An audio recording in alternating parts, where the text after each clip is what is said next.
It's very common that sometimes we may need a temporary sheet for the entire document because we want to do some calculation or some temporary task. So at that time it's very easy to do in a draft sheet which is called duplicate sheet.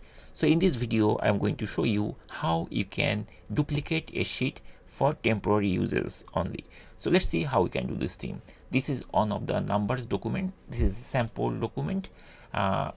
Basically numbers document, and there are a couple of sheets are there. So this is the project budget. So we just need to modify some of the information to check how it will change. So at that time I may need to duplicate this sheet for temporary to work over there and finally to change here.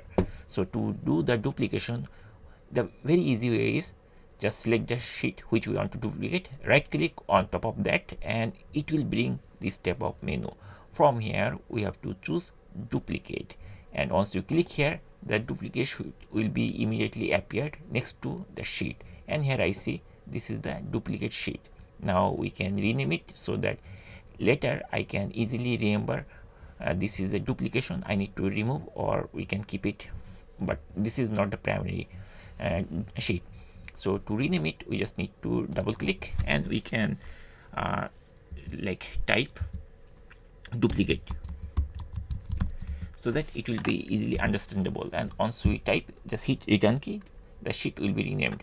Now this sheet and this sheet are exactly same.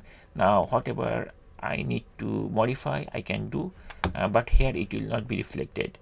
It is for temporary uses only. Like for example, here I am going to type some random value and see here the price, cost or total is changing everything here, but here it is not reflecting.